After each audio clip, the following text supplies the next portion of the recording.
No, because it could shock you. See what?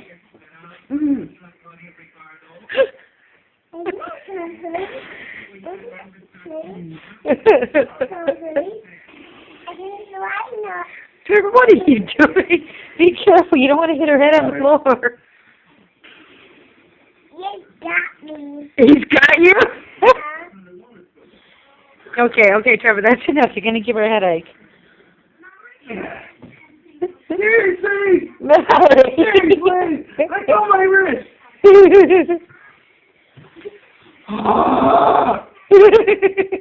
She doesn't want to let go of you, Trevor. Trevor, you have a new girlfriend. She's a little young.